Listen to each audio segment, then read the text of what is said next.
Sorry.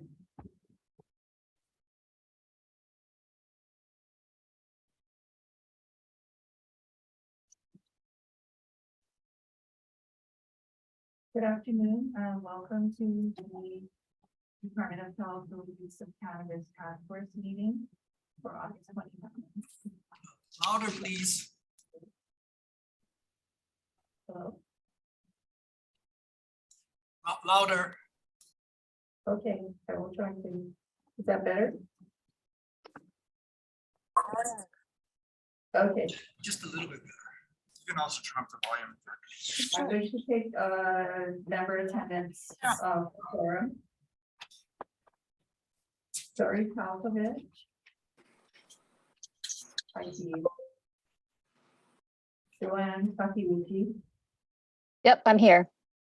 Thank you, Joanne. Isaac Choi. Here. Thank you, Isaac. Could I please ask you to come on camera? Jared McGoo is unable to attend today. Barrett O'Connor. Yeah, I'm here. Thank you, Barrett. Dr. James Ireland is unable to attend today. Ellen Chang. Here. Thank you, Ellen. And we turned in Gorman was unable to attend as well today. Senator Joy San Buenaventura.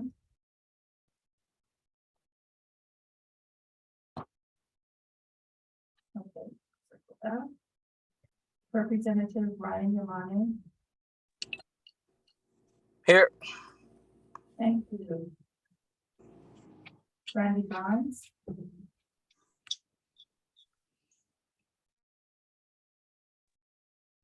Here, thank you.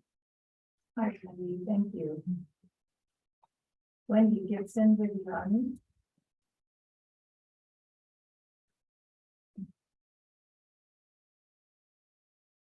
Okay, circle that. Nicholas Leverance.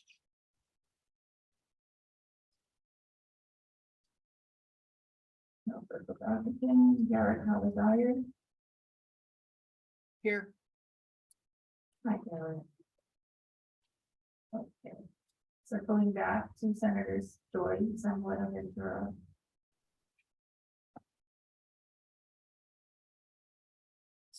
Wendy Gibson Viviani.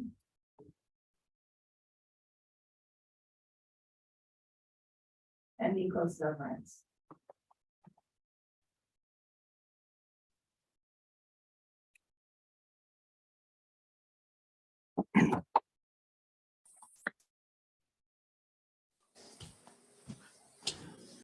I count 9 in attendance in the quorum. Thank you. For those members of the public who are watching the meeting on Zoom or listening by phone, we have two substantive agenda items today. The first substantive agenda item is a report by the tax working group chaired by Isaac Choi. The second substantive agenda item is a report by the market structure working group chaired by Randy Combs. The third substantive agenda item was to be a report by the medical use working group co-chaired by Terry Lynn Gorman and Nikos Leverance. But we will take that matter up now at the September 19th task force meeting. As it relates to public testimony as in previous task force meetings, as testifiers, you will have 2 minutes to provide your testimony on the agenda items. I will give you a 30-second warning and we'll call time at 2 minutes to provide everyone the opportunity to speak, while allowing adequate time for the task force members to work through the agenda items. Testifiers, all testimony will only be heard before each agenda item. Even though today the task force is meeting remotely, we will still entertain in-person testimony, then online testifier, and then phone testifiers. So let's turn to agenda item 2.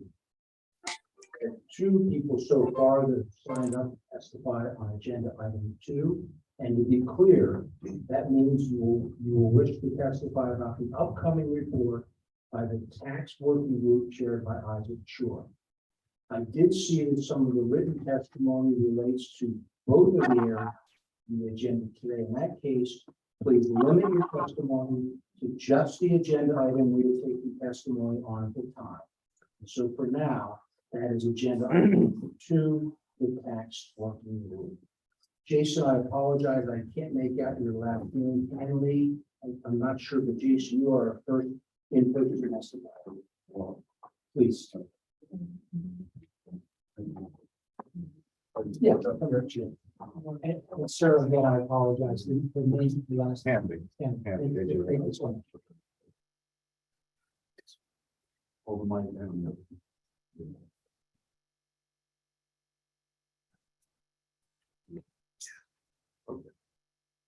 Can you hear me? You can hear you clear. Great. I'm honored and humbled to be here on this journey with everybody here to make this a better cannabis community. Hope I got the wrong letter, so we can.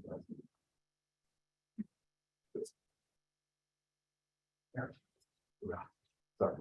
No problem. Okay. Aloha, my name is Jason Hanley, and I own a caregiver farm with 900 patients currently growing. The tax board is sales of dispensaries cannabis at about 50 million. This would lead one to believe that the dispensaries are making money. The remainder estimated at 190 million is stated as coming from the gray market. Since there are very few medical patients and cooperatives operating in the gray market because of uncertain laws and threats of punitive punishment. This would lead one to believe that the 190 million is coming from the black market. This data needs to be further examined.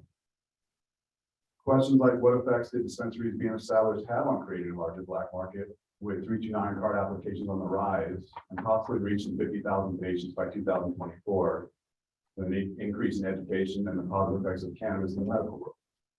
Many patients are also using both the gray market and dispensaries as recorded through our personal database.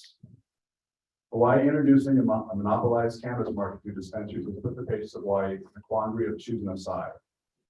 Most patients feel it's unfair that licenses were given to big businesses such as Moby PC, and not one local grower was chosen.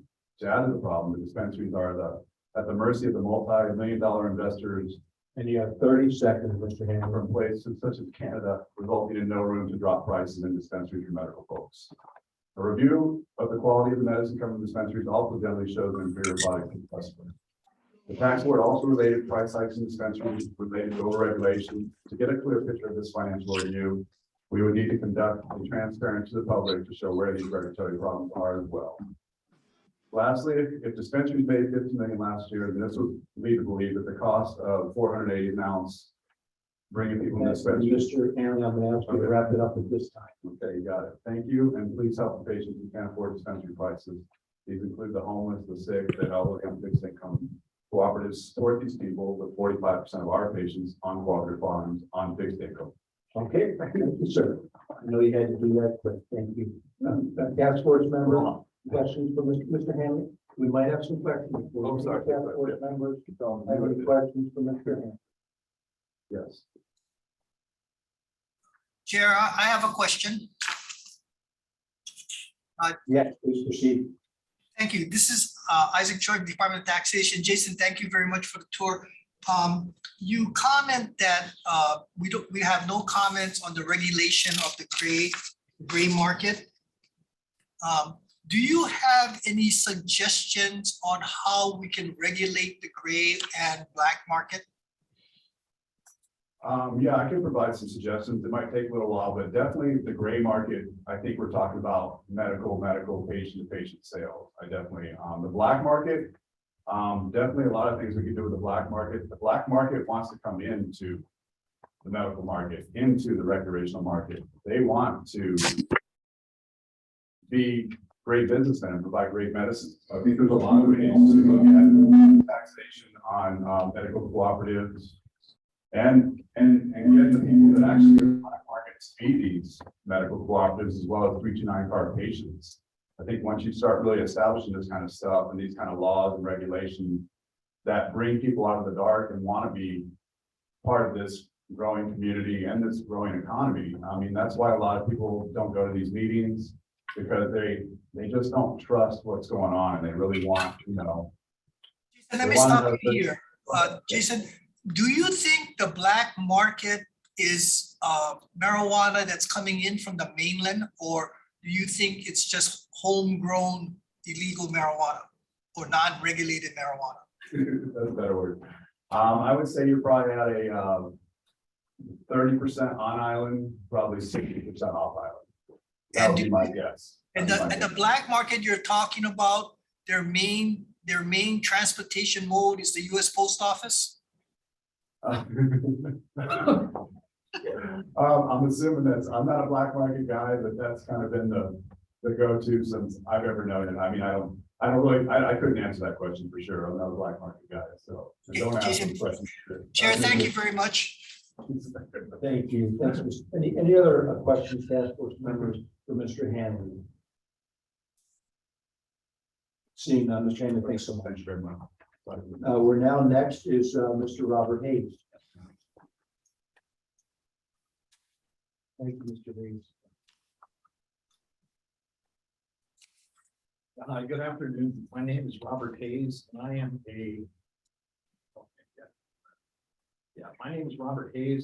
a master's level student at the University of Maryland School of Pharmacy in the program of Cannabis Science and Therapeutics. I'm a lifelong cannabis enthusiast and lived in Hawaii most of my adult life. In terms of recommendation two, Isaac, concerning the effective graduation, or the effective graduated tax rates. It was unclear how the proposed rates would encourage legacy growers to opt into the legal system, or how the taxes would apply to co-ops that are growing their own medicine. Personal grows are not taxed at all.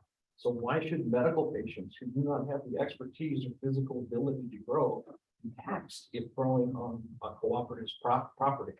So in essence, I'm just growing somewhere else. Finally, having been immersed in the local cannabis culture for over 5 decades, from flying with Operation Green Harvest to growing in the Napa Valley of cannabis in Puna, the proposed tax rates are a non-starter for most in the gray market.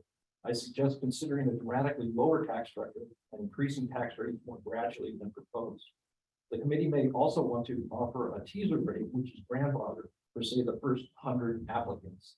That will help commence the migration from the gray market / black market, promote trust amongst the growers by setting a clear financial carrot to get the party started, so to speak. Thank you. Thank you very much, Mr. Hayes. Task force members, questions for Mr. Hayes? Mr. Hayes, I'm sorry, Chair, may I ask a question? Please do.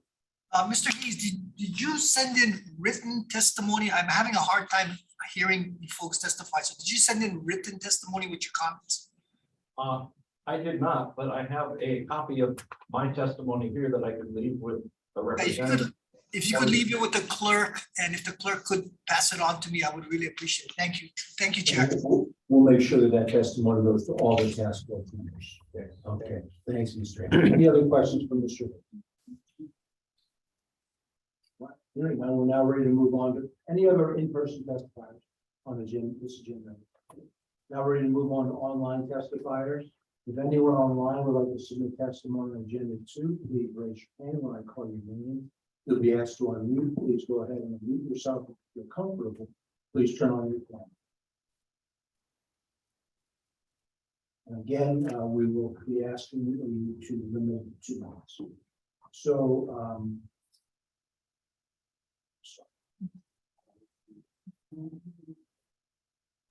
LG Silo 6. Hello, can you hear me? We can hear you very clearly, yes. Okay, my name is Sanford Hill. I'm a 71-year-old local born Kupuna living in Lahaina, Maui. I was one of the few people 50 years ago who created what is now known as high potency marijuana and medical marijuana, whatever you want to call it, by crossbreeding plants and strains and developing new ways of growing cannabis that were never done before. I began growing commercially in 1975, and in Nahiku, Maui, and grew for years in Hana. My buds became known as Maui Waui around the world. They were very famous.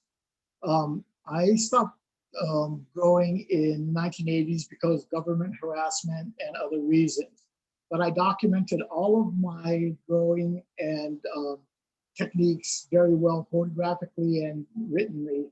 And you can find them at my MauiTales.com website or in the current issue of Broccoli magazine that's being distributed in 200 cities and 20 countries around the world. And I also submitted this as testimony. Let's see. There is really no difference between what I grew 50 years ago and the medical marijuana being grown today. I am 100% confident that if we had the testing facilities, what I grew then would completely pass all of the quality and potency tests that current medical marijuana passes. And sir, I'm going to ask you to wrap it up in 30 seconds if you could. I would like to find out how you're going to deal with the legacy growers who really made especially when you go to medical marijuana, recreational marijuana. I'd like to find out how you are going to treat the people that could not patent or brand their marijuana because it was illegal and was no different than what it is today. All right, sir. Thank you so much. Task force members, questions for the gentleman who just testified? All right, seeing none. Thank you very much, sir. All right. We are now going to hear from Sam De La Paz. Hello, Task Force. I'd like to start off by thanking the Dual Use Cannabis Task Force and our working groups for their time and dedication to this process. I know how painstaking it can be. Your diligence and patience are not unrecognized. My name is Sam De La Paz of Greenwave Consulting, industry pioneer of over 20 years and legacy cannabis advocate and consultant. Bear with me. I will only burden everyone with this list once. My advocacy roles include VP at Hessel Farmers Grange, the first cannabis and hemp farmers grange in the U.S. under the National Order of Granges, board seat on Sonoma County Growers Alliance based in California, regional chair on Origins Council's Regional Council. We're the largest member-based advocacy organization in Cali, representing 6 renowned legacy producing regions. Currently also consulting with Big Island Grown on policy, advocacy, and community organizing in full transparency. I'm honored that Big has encouraged me to testify today on my own accord to share my personal perspective and market understanding. The entirety of my comments will consist of an emphasis on slow rolling legalization in a way that reduces administrative burden and encourages market participation. I will also put extreme emphasis on the importance of stakeholder engagement and iterative process. This is of the utmost importance, the iterative process. Beware the green dollar signs that most other states have fallen victim to. Cannabis revenues may sound great, but you will have nothing to tax if you drive the market further underground, and burdensome overregulation and taxation is what does that. I appreciate and recommend a phased and data-driven approach to any increase in cannabis tax over 10%.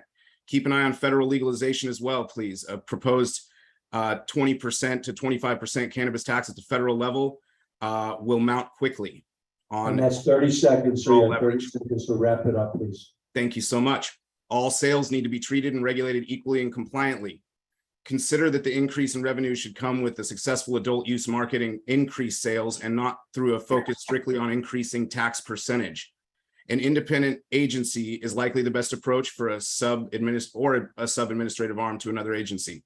I will warn against burdening an already establishing agency with very new extreme learning curve of regulating cannabis. Mr. De La Paz, you've now exceeded your time. I would encourage you, if you have more substantive comments, just submit them in writing. So that I have submitted. can Thank receive you. them. Questions for Mr. De La Paz from the task force members? Chair, I just got a comment. Could you make sure that the testifiers submit some kind of written comments? The written comments that were submitted, I did print out, and I'm trying to follow their testimony, but the people who don't submit written comments, it's very, very difficult to follow their testimony. So if you could ask them to submit written comments to the clerk, I would appreciate it. Thank you. Madam Chair, do you wish to speak to that at all?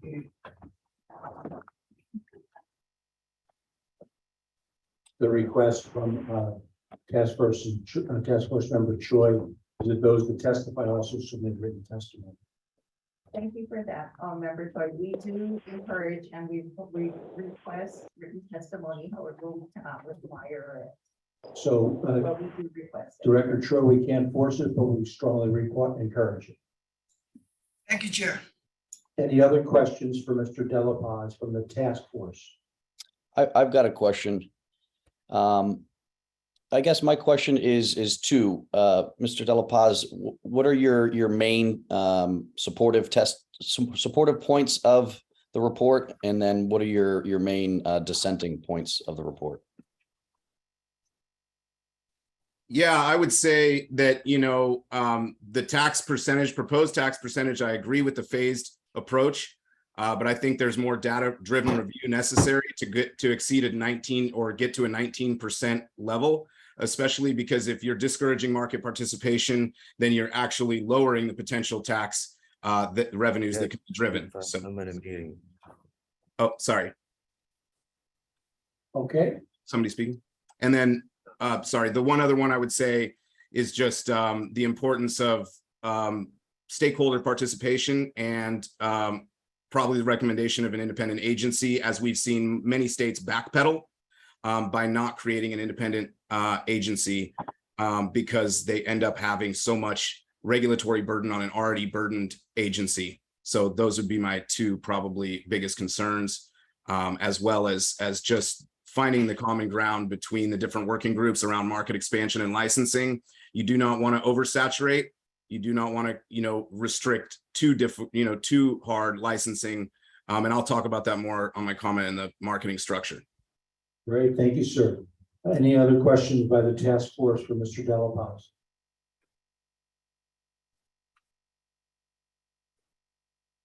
There seems to be a gentleman that's waving his hand there. Do you see him? Is he a member of the task force? Is he- No.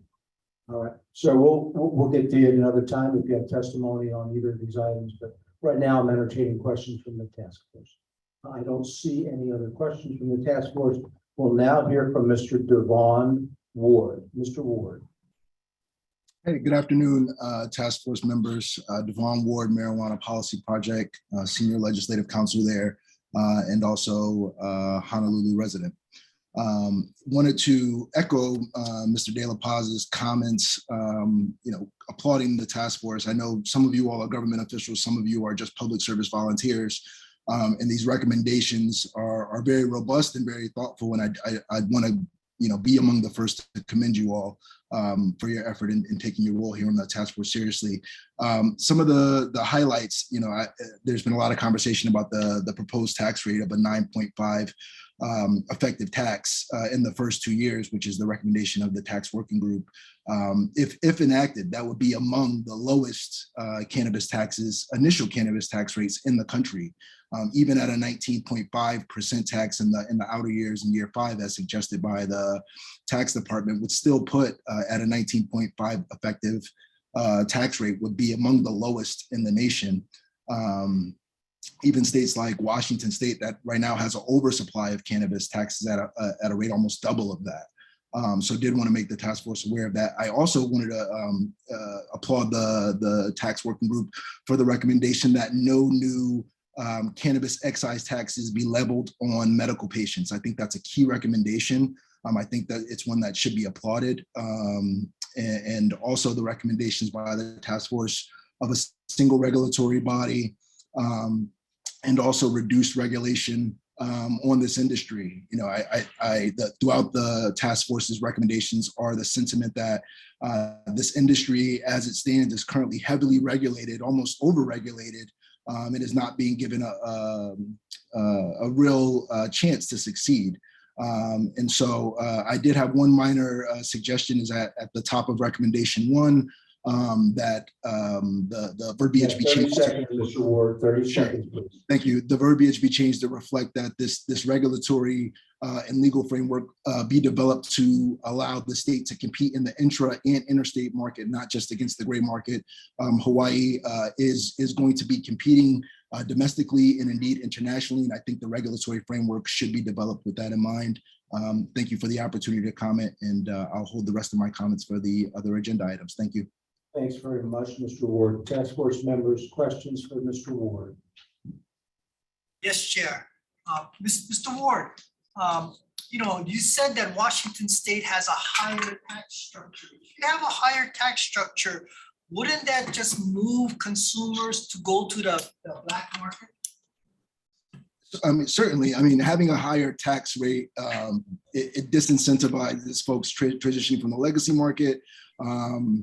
And it really doesn't achieve any of the aims of what an adult use program would look like. So we strongly advise against a tax rate higher than around 22%. Even at 22%, that's still among the highest in the country. So as I mentioned before, at the 9.5 proposal from the tax department, with the sliding scale all the way up to potentially 19.5, would still be among the lowest tax rates in the country, certainly among the lowest on the Western Seaboard. Specifically at the 9.5 introductory rate. So, really think that's a reasonable start. And considering that there will likely be a regulatory body that can adjust nimbly to falling cannabis prices, that out year number of 19.5 may never come to fruition because the regulatory body may set the tax rate a lot lower. But I think the initial tax rate of 9.5 is very reasonable, and as I mentioned before, among the lowest, if not the lowest, would be Lord, just off the top of your head, would you know what the compliance rate in Washington is between the illegal market and the legal market? I do not off the top of my head. I could certainly try to get you an estimate though. Thank you, Chair. Sure. Any other task force members who have questions for Mr. Ward? All right, seeing none, thank you, sir. We're now ready to hear from Jacqueline Moore. Ms. Moore. Aloha. Thank you so much. Jacqueline Moore, CEO of Big Island Grown Dispensaries. Just want to take a moment to thank the members of the Dual Use of Cannabis Task Force for all your hard work and considerations in crafting recommendations through your working group subcommittees. We appreciate the opportunity to provide testimony today. Specifically on the tax report, I'll just keep it to where we have some feedback here. We do agree and support that if we legalize that the excise tax should be levied on the final sale of cannabis products. Doubling down on what Sam had mentioned, when you start looking at what is proposed in the Cannabis Administration and Opportunity Act, federal taxes also have a phased-in approach starting at 10% year 1 and 2 and increasing up to 25% in year 5 and beyond. All we ask is that you take this into consideration when proposing a year 5 state tax rate of 19.5%. We know that overtaxing cannabis provides a competitive advantage and drives consumers to the illicit market. This is the opposite of what we're trying to do, and states that have seen high taxes on cannabis have seen a strengthening of the illicit market. On recommendation number 4, the report assumes that the market will be segmented in producers, manufacturers, retailers. I just want to double down. It says it recommends the limit that limits on the number of licenses issued to producers and manufacturers be kept to a minimum. This recommendation is extremely important. It is critical to have a mechanism in place to ensure Hawaii does not run into issues with oversupply of product or an oversaturation of licenses. In a recent article, 30 seconds, please. okay, and in recent article in MJ Biz, they talk about these mature markets, Colorado, Oregon, Washington, wholesale prices tumbling down, and essentially people are going out of business. I understand that everybody wants the market dynamics to fall into play, and there's going to be some casualties. Please don't forget that there are people on the other end of that. Thank you. Thank you very much, Ms. Moore. Task Force members, questions for Ms. Moore? Hearing none, thank you very much. We're now ready to hear from Dr. Clifton Otto. Dr. Otto. Yes, thank you. Aloha, Chair, members of the task force. Thank you for the opportunity to offer testimony today. Dr. Clifton Otto, you have my written testimony on agenda item 2 from the tax working group. On section 6, there's on page 19 under the why does legal cannabis cost more than the gray market cannabis? For access to banking and finance and corporate tax code, the solutions must be addressed at the federal level, which I find a little bit confusing. It makes me wonder, is there no role for federalism here? And are there no actions that the state can take to help expedite the resolution of the conflict with the federal law? Under section 7.3, tax treatment of medical cannabis, it says medical cannabis is primarily about access and affordability. I would say medical cannabis is primarily about medical supervision and education, both of which are really lacking and both of which are going to be needed in greater amounts if there's an adult use authorization. Then in section 11, a regulatory structure advisory board, I would say please recommend specifically including medical doctor and APRN, whose primary healthcare specialty is cannabinoid medicine. And then I wanted to briefly comment on a dissenting opinion by Administrator Ching, where she raises the concern about federal legalization overcoming local markets. And I share that concern and would suggest a recommendation that the legislature and the next governor of Hawaii take further action to end the federal conflict with marijuana and protect the state authorized use of cannabis. Those are my comments, and I'm available for any questions. Thank you. Thank you, Dr. Otto. Task Force members, questions for Dr. Otto? Yes, Chair. Dr. Otto, you've said, you've commented many times about federal preemption, and you're saying that we should be involved in changing that, but you haven't said anything specifically how we can influence federal regulation and legislation. Do you have any, besides writing letters or lobbying, do you have any other suggestions as far as federal regulations are concerned? Well, thank you for that question, Director Choi. And actually, our legislature has spoken on that issue in the regular session of 2021. with HCR 132, which I believe has been contained in a few of my written testimonies for this task. And they've made it very clear that the situation is unacceptable, that something needs to be done, and they laid out an option for that, which is currently resting with the Department of Health. But I think this really needs to be explored further, and I'm hoping that's something that the task force will still be able to do. You also have a deputy attorney general right there who could certainly offer you advice within an executive session. Okay, so missing, not having federal regulation, would that be a barrier? And should we wait to do any more further work in legalization of adult use marijuana until the federal government has ruled and has given us guidance? Should we stop right now? Well, so I think there are some very good arguments why the state would want to go ahead with adult use legalization. I'm a proponent for medical use. And so it's difficult to just say where you need to wait for Congress or the federal government to act, because we're seeing some steps, but we're just waiting, and we're having a lot of negative consequences to our patients and our dispensaries. So I would say it should be done in concert. You have a very unique opportunity now where the state is going to be considering adult use next session. This would be a perfect opportunity to encourage the legislature and our next governor to focus on this issue. And I think it could be used to also make people feel more comfortable with adult use legalization, because you're not just authorizing more activity that requires its participants to violate federal law. Okay, you also mentioned in your testimony IRC 280E. It seems that the producers are already working around that particular tax structure. So do you think we should just tax the marijuana industry as we would tax any other for-profit corporation?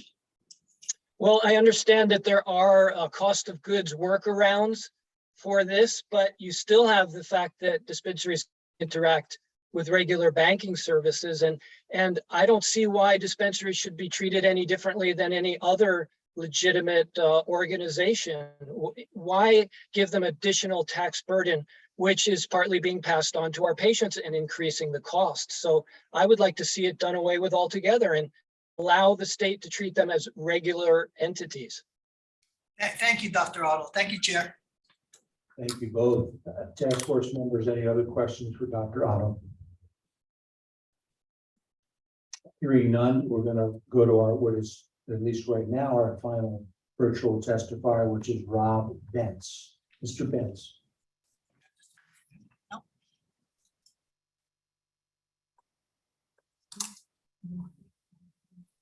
Mr. Bentz, we're not able to hear your audio.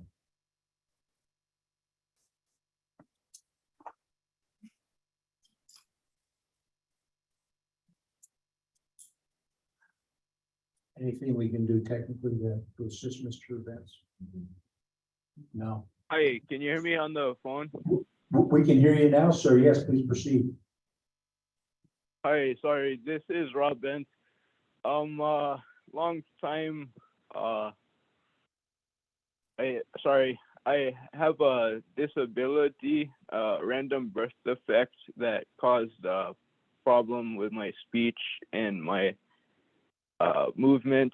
So I appreciate bearing with me.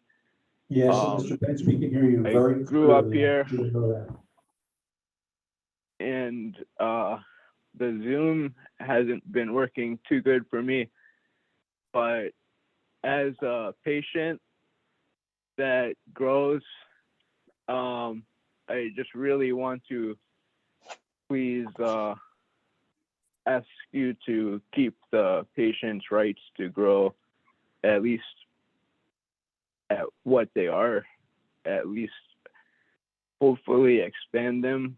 The dispensaries limitations on patients growing will not make patients go to dispensaries. Dispensaries charge too much and they cannot replace the act of growing, which is therapeutic in itself. And I have many medical studies and my own experience that cannabis has saved my life, and not being able to use cannabis has almost cost me my life directly several times. So being able to grow cannabis like the other crops I grow as a commercial farmer has saved my life. So the dispensaries trying to limit the grow is really bad. All right, are you done? Or do you need Wow. more? Okay, questions for Mr. Benz by the task force? Hearing none, thank you, sir. Before we move on to the phone testifiers, we have one more in-person testifier. May, be here, please.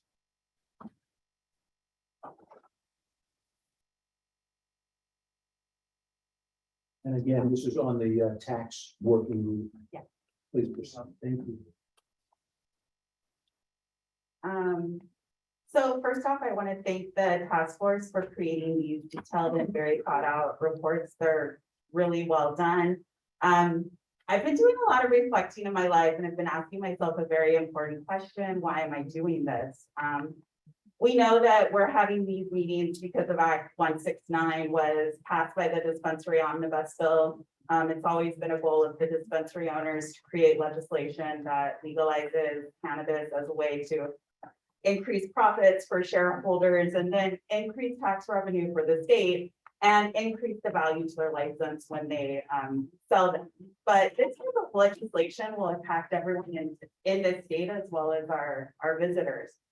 In the survey put out by the Department of Health, the patient cited costs as one of the biggest factors for being pro-legalization in a hope that costs would be reduced. If we look at cost alone, and this is in regards to taxes, an ounce of flower at our dispensaries currently today in Oahu is averaged at about $460. With the GET tax, that's about $220 that patients are spending annually on taxes. If I bought an ounce once a month for a year, the taxes would be at 10%, $552. At years 3 and 4, at 15%, the taxes would be $828 annually. And when it's at its final leveling out at basically the 19, And you have 30 seconds. thank you. It will be $1,104 of an annual cost to our patients. The reality is that an increase through taxes is much more than any of our annual fees. That's obvious for licensing. And I think keeping taxes at the current GET level and actually adding. And your time is up. I'm asking if you could wrap it up very quickly, please. And then just adding a fee for our visitors to offset that cost. All right, thank you. Questions by the task force for the testifier? Anyone? All right, seeing none, thank you so much. Before we move to the phone testifiers, Dr. And I apologize if I mispronounced your name, Dr. Babich, you've wanted to weigh in throughout this process, and I want to give you an opportunity to testify virtually if you wish to do so. Thank you. welcome. Just two comments. I think we should just ignore whatever the federal government is doing. Just forget about that nest of vipers and do what's right for Hawaii. With regard to taxation, my understanding is that on every island I've inquired, black market cannabis is $100 an ounce. And I just don't think you could ship in large amounts of cannabis and still make money at that price. My understanding is that most of the cannabis that is consumed in Hawaii is grown in Hawaii with regard to taxation. That's all. Thank you so much. Any questions for Dr. Babich? Yes, Dr. Babich, if illegal marijuana is $100 an ounce, is there even a chance for a legal market? The unregulated market, of course, produces something that is unregulated in terms of quality. I appreciate the thoroughness of the process that the dispensaries have to go through.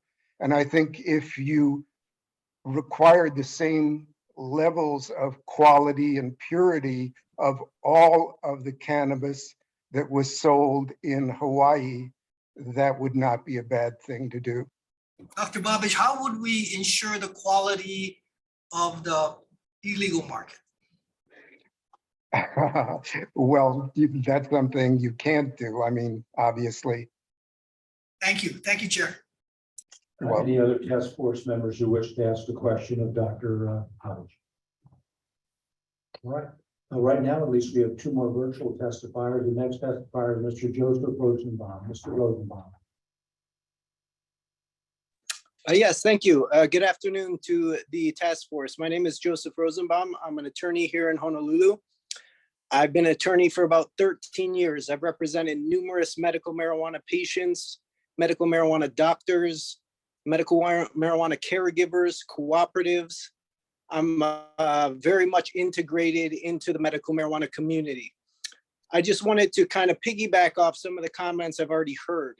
I believe it's essential for the people of Hawaii meeting. We can't hear you anymore. The amount of taxation, some people will be unable to afford medical marijuana from a medical marijuana dispensary. The cooperatives that are operating currently provide medical marijuana at a price that is affordable to some patients, but yet others still cannot even afford the cost of medical marijuana through a cooperative system. So I really would like to emphasize that the point of this all is for the benefit of the state of Hawaii's medical marijuana patients, along with the recreational side of things, obviously. But I don't want everyone to lose sight of the fact that the cost for medical marijuana, as everybody here is focused on, is quite high no matter the level of taxation. I would encourage that the level of taxation for all markets remain at as low a possible, as low of a level as possible, so that we can have more participation. 30 seconds, please, if you could wrap up your testimony. Sure. I would also encourage more integrated approach, as the report suggests, that there'll be more participants from across the spectrum of people within the state of Hawaii, so that more people other than just the dispensaries can benefit from the growing, the marketing, and the administration of this particular program. Thank you. You've exceeded your time, sir. Thank you very much. We'll now entertain any questions from the task force for Mr. Rosenbaum. I have a question, and tell me if this is out of order, but I've heard a lot of testimony regarding prices of cannabis at dispensaries. Am I allowed to ask a question? I know we have a dispensary licensee in the audience, if I could ask about their prices. Council, can that question be posed?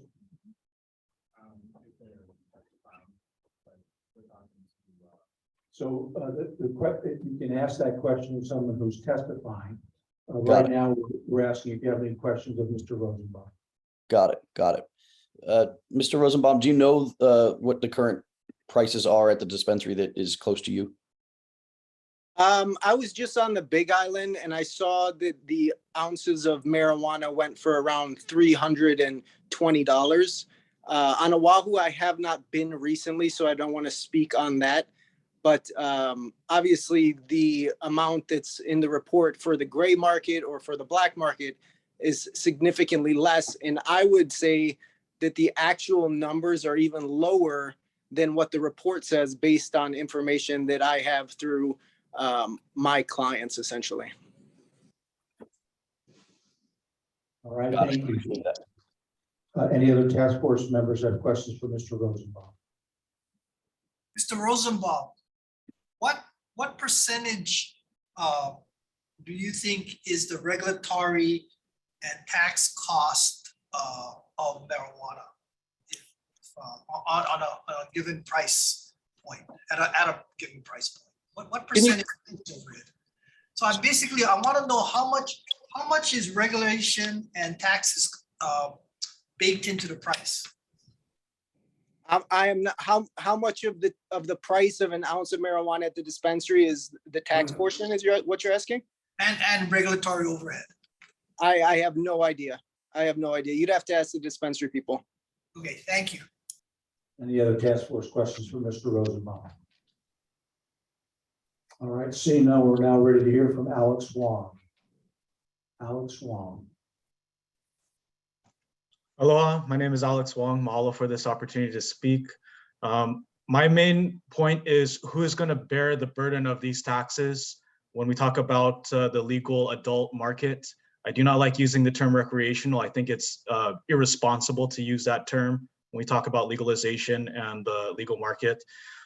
In terms of taxes, if you create policy and laws that pass on the taxes to local residents, local patients, local people, that does not benefit the state of Hawaii. Taxes should be levied against the tourist market that is the potential moneymaker, and also the corporate cannabis industry that is trying to come into the state of Hawaii. As it is, I do not believe that this task force and this political climate is ready and educated and knowledgeable about how to legalize properly. And I don't think it's the time to move forward with that yet. We need to continue working on this. And mainly, my point too is that with regards to dispensaries, corporate money from the mainland, people who are not from Hawaii, they have no connection to this place, no roots here. They're trying to, they're ready to dump all their money and invest and take over control of this market that's prime. And the goal of the state of Hawaii and the goal of this task force should be to maintain equity and to prevent corporate money from being dumped in the state of Hawaii and money leaving the state. So with regards to taxes, 30 seconds, please, if you could wrap it up. Thank you. We should consider levying the taxes and making any sort of non-local based corporation in the cannabis industry be the ones to burden that, not local people, not local entrepreneurs, not local growers who are in the medical market at all. Thank you, Mr. Wong. Task force members, questions for Mr. Wong? All right, seeing none, we have someone who's only indicated their name as Bo. Bo, do you wish to testify? Yes, I do. All right, please proceed. So my name is Bonita Money. I'm the Executive Director of INDICA, which is the National Diversity and Inclusion Cannabis Alliance. And I work on policy all around the nation for different states and cities, specifically around social equity.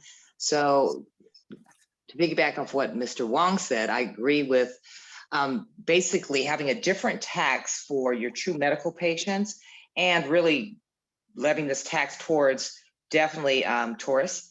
That would definitely be a way to make sure that you have true equity in your state, because you want to make sure that, again, there's some type of community reinvestment fund from those tax dollars so that will go back into the community to create resources for those folks.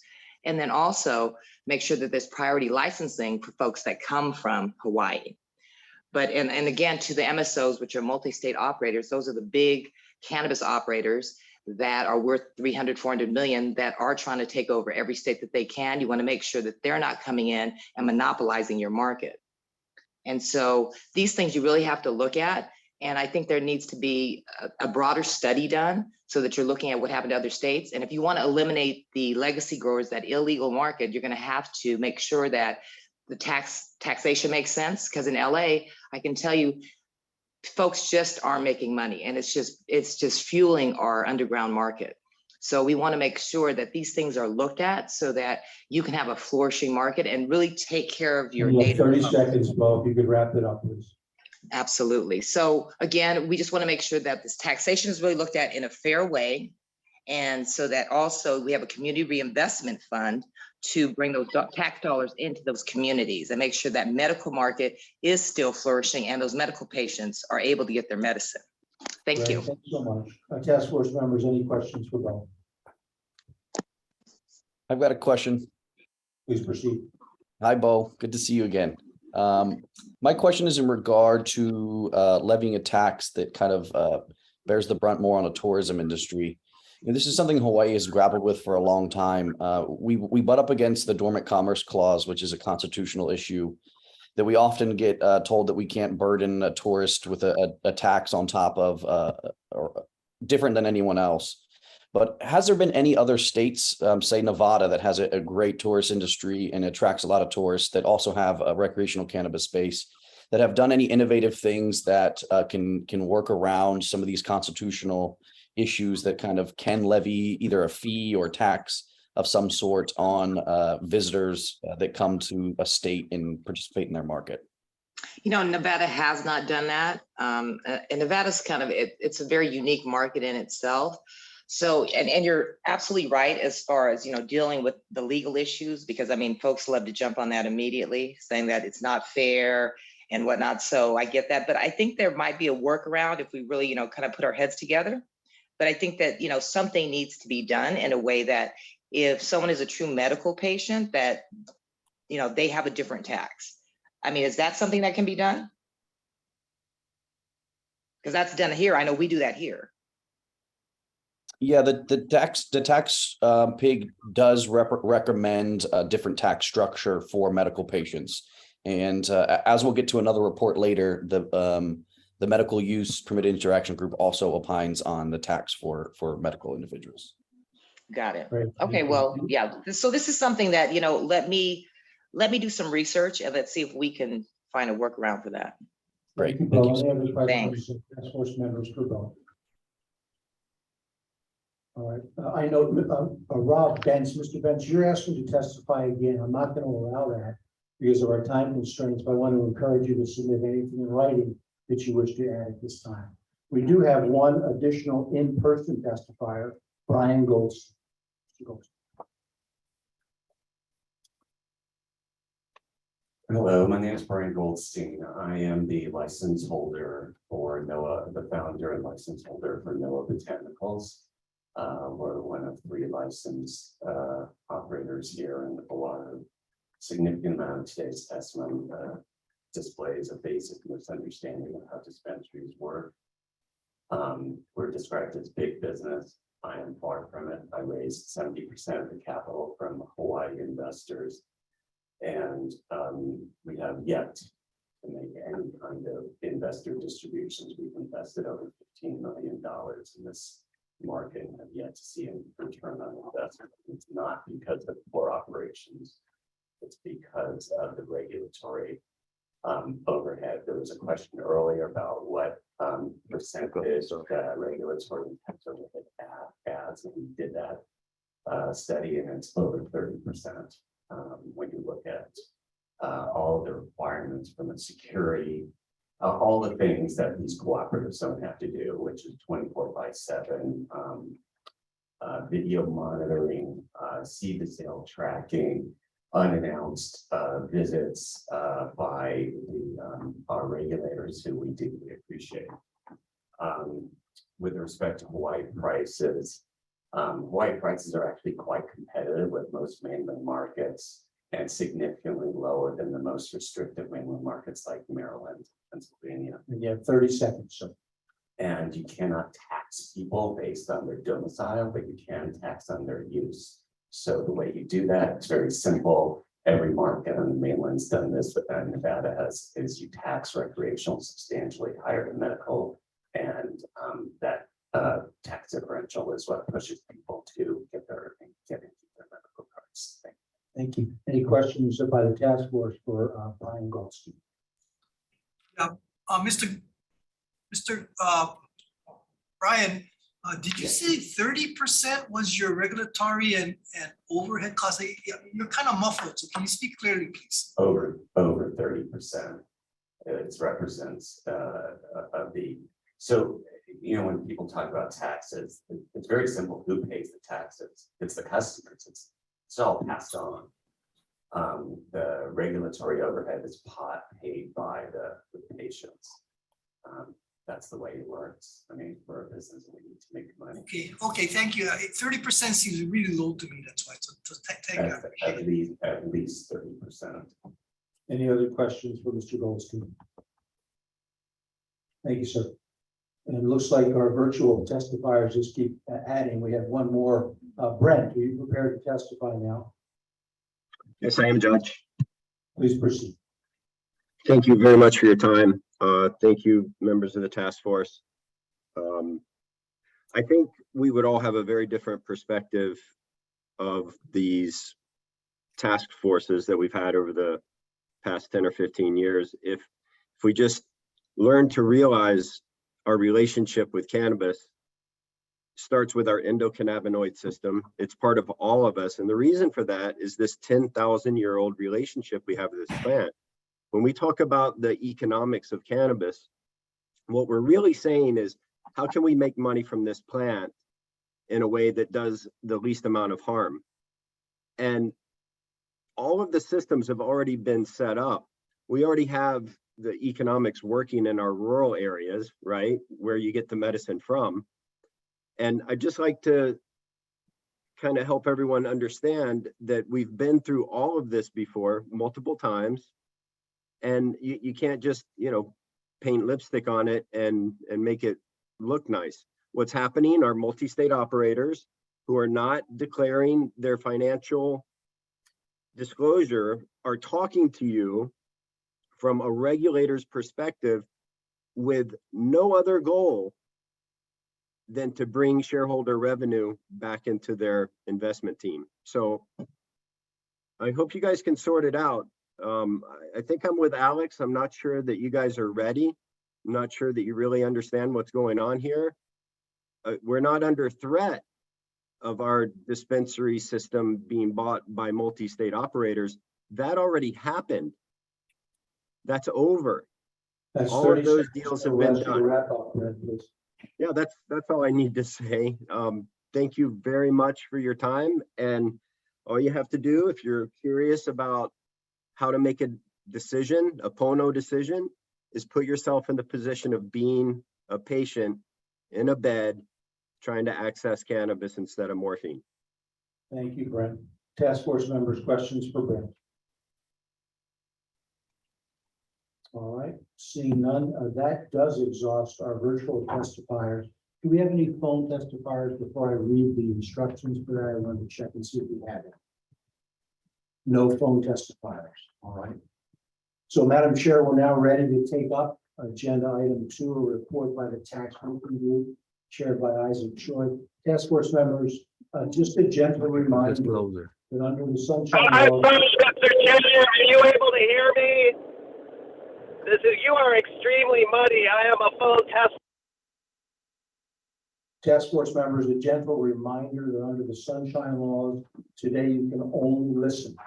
At our September 19th meeting, the task force can discuss both of the reports that are being presented to you today. Madam Chair. Thank you. At this time, we will have the report on the investigation findings of the tax working group by Chair Isaac Choi. Please proceed.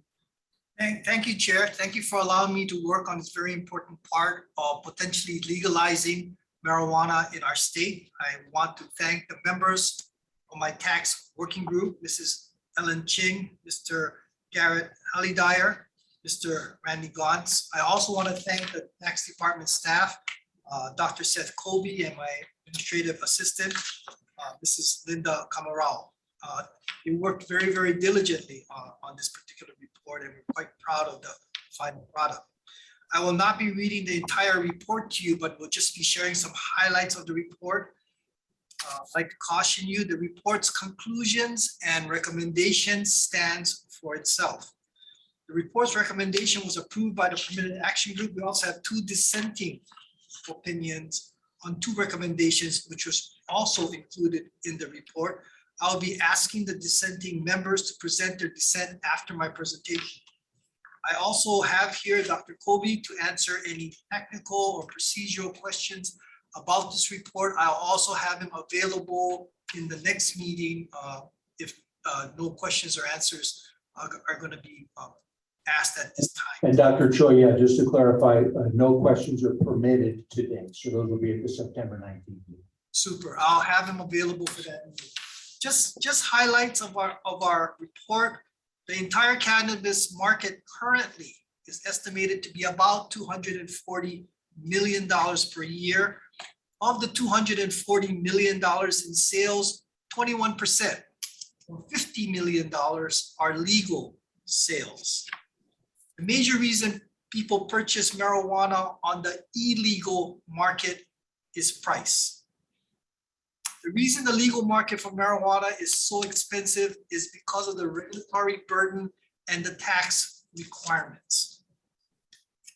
If the state can create a well-regulated environment, which means increasing the regulatory and tax compliance rate of marijuana, the mature marijuana market will be around $354 million. Marijuana will be selling somewhere between $255 to $275 per ounce instead of the $350 per ounce that's the current price.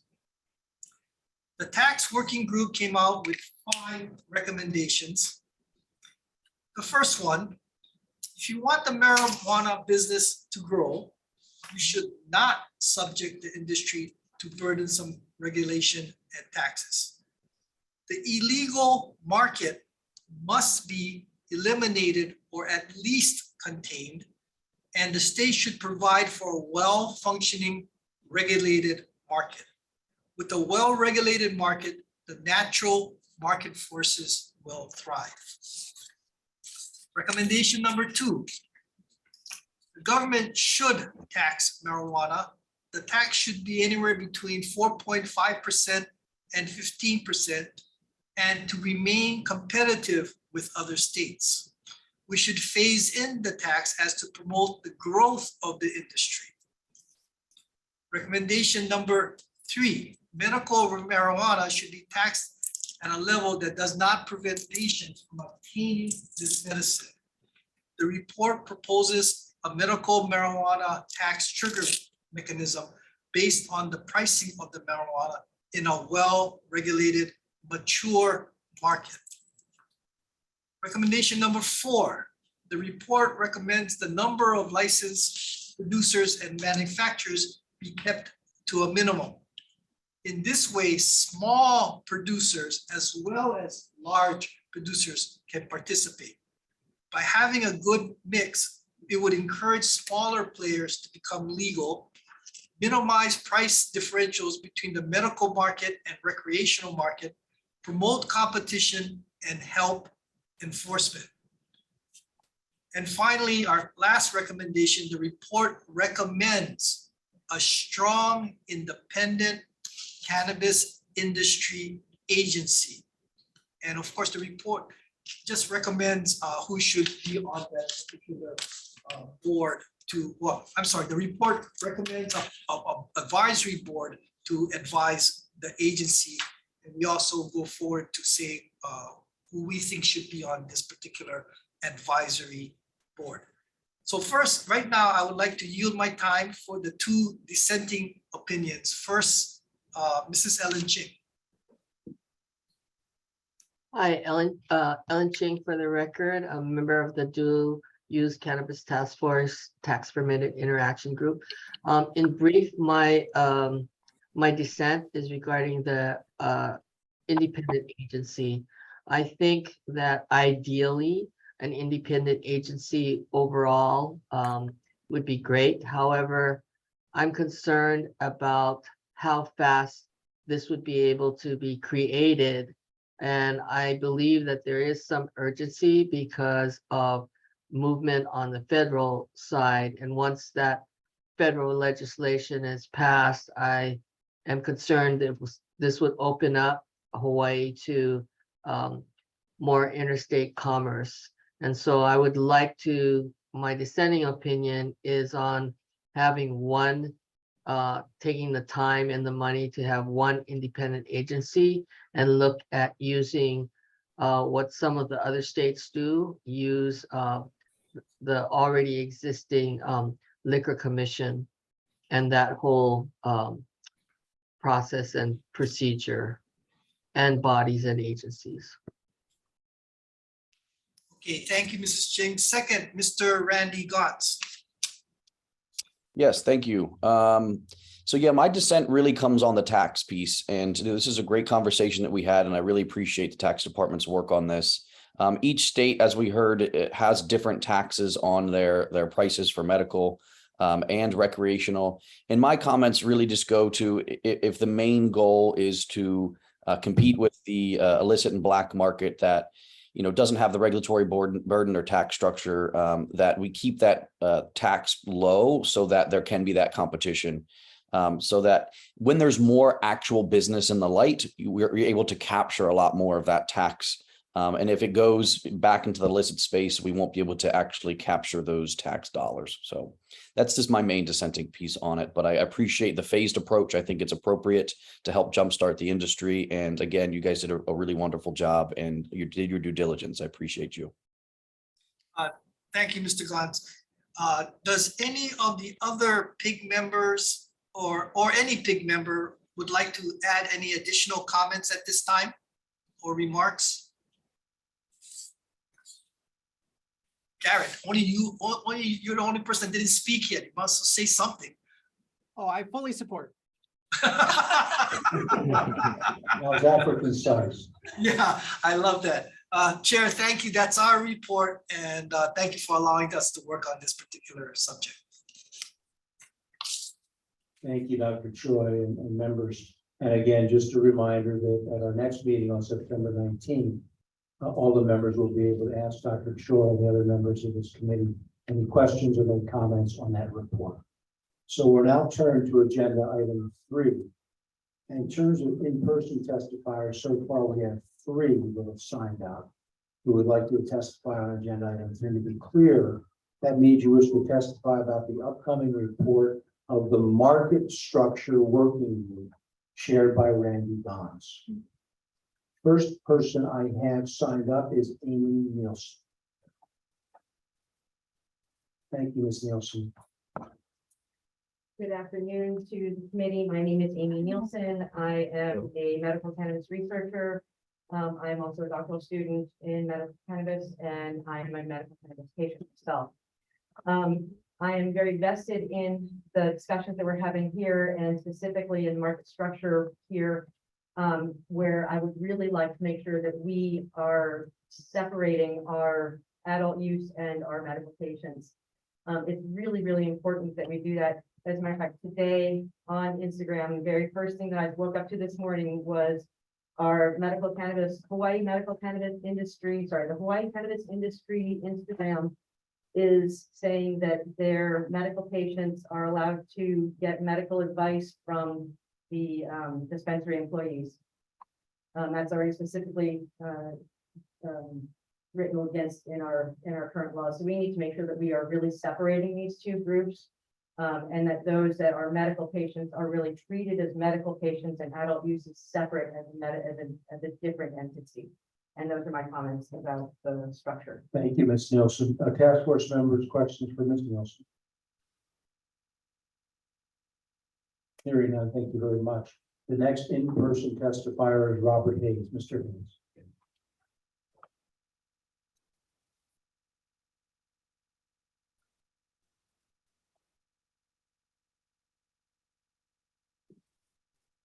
Again, my name is Robert Hayes, and I'm a student at the School of Pharmacy at the University of Maryland, specializing in cannabis science and therapeutics. I think the committee did a great job with the market structure. I had very few comments as I read through there. The one that I do have is on section 7 about the commercial grow. It allows for commercial growers, it allows for commercial grows bigger than 10,000 square feet, while co-ops are capped at 5,000 square feet. It is necessary for medical patients to also benefit from the economies of scale that medical and recreational growers are allowed. Why not give patients every opportunity to receive exceptional medicine at a reasonable price point through a growing size of their choosing? This is fair and equitable in the new market structure. As stated on page 16 of the tax report, quote, "It is usually better for producers to discover the right size of scale rather than lawmakers that understand little about the production process," unquote. Thank you, sir. Any questions for Mr. Hayes by the task force?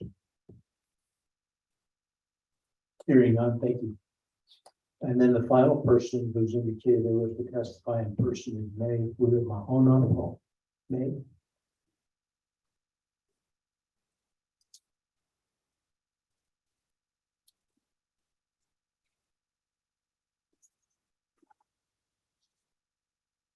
So again, really, really, really great report on the market structure.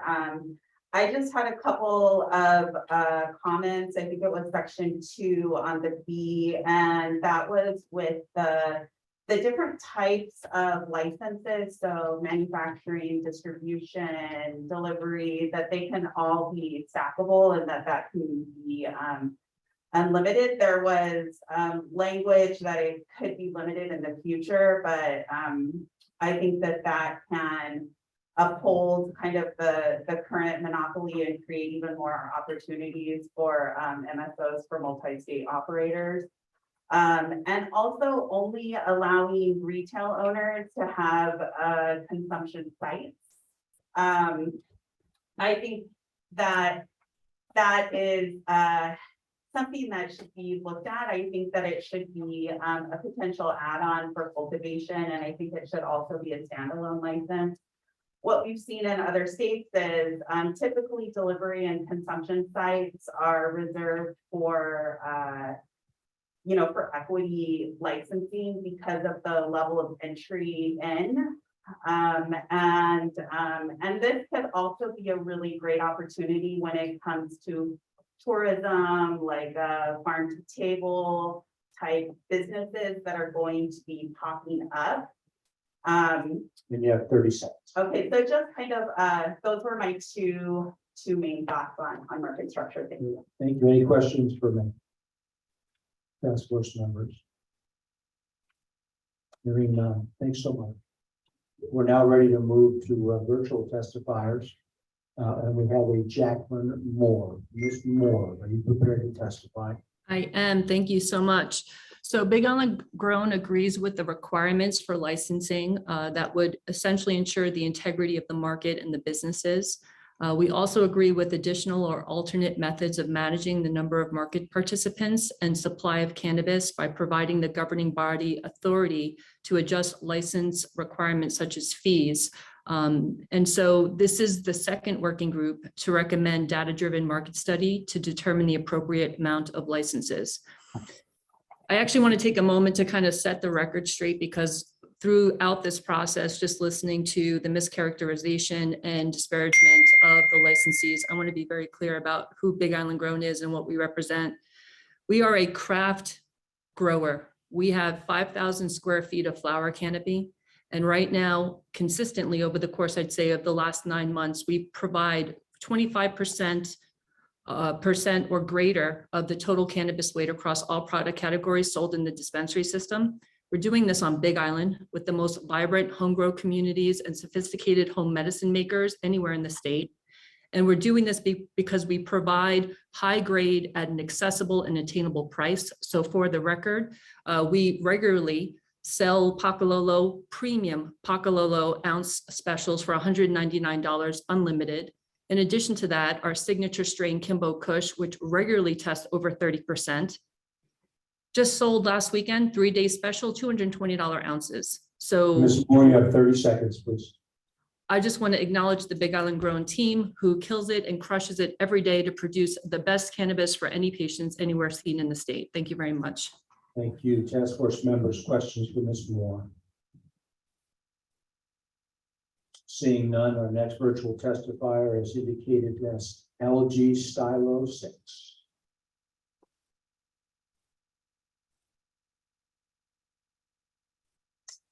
Sir, you're on mute. We've been hearing a lot about illegal competition from the illegal growers. And I feel, as one who was an illegal grower, that I'd like to comment on that. The illegal growers have been growing for a long time, competing with the whole world, and are well known as the best growers in the world by far, for a long time, before the medical marijuana industry even existed. And yet we're being left out of the commercialization and the recreational productivity of cannabis. And I think that this group needs to find a way to deal with the fact that the illegal growers are going to be growing products that are as good or better than the medical marijuana industry. And they will be able to do it at a much cheaper price. And until you guys figure out a way to include these growers who have been growing for a lot longer and providing medical marijuana to people at free cost a lot of the time, and to deal with this, you're not going to solve the problem of getting rid of the legal growers who will grow at a cheaper price and sell more consistently than the regulated marijuana industry.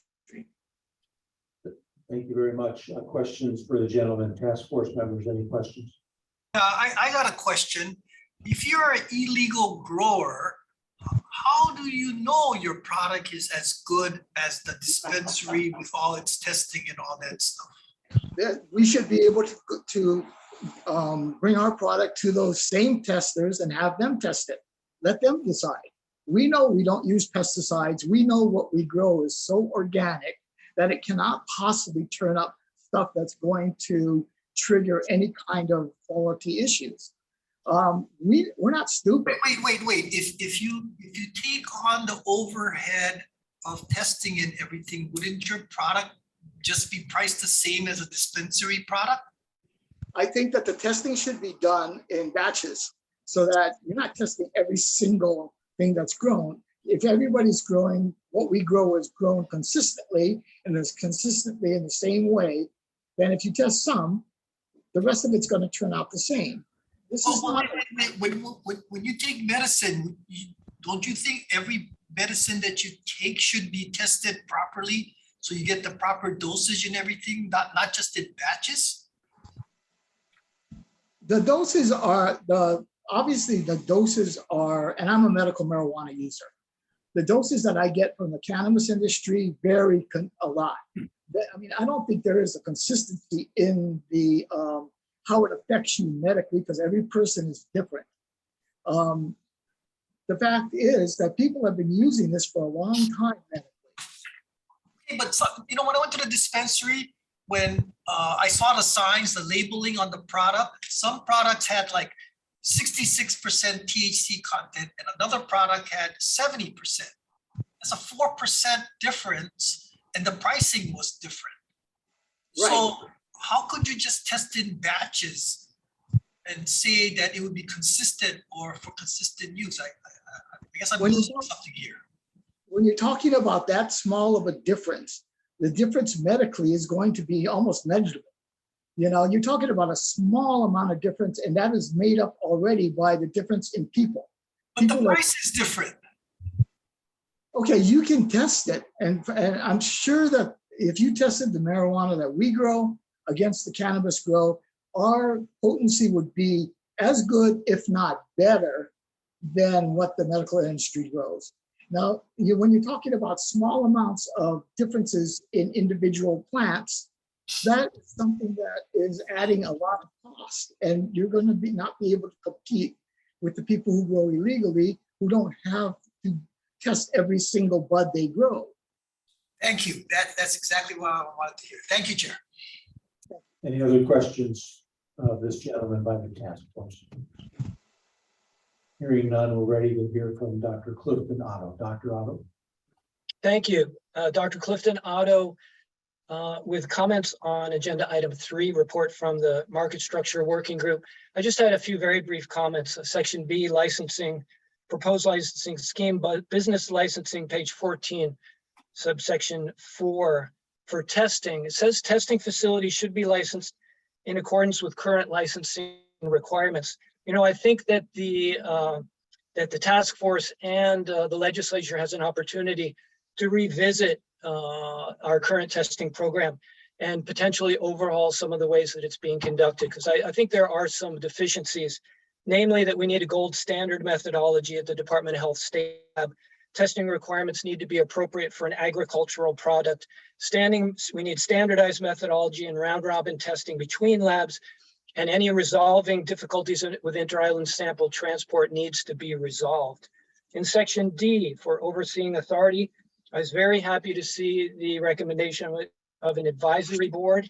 And I would just recommend that specifically a medical doctor and an APRN whose primary specialty is cannabinoid medicine be included in this advisory group. And then finally, section E, other.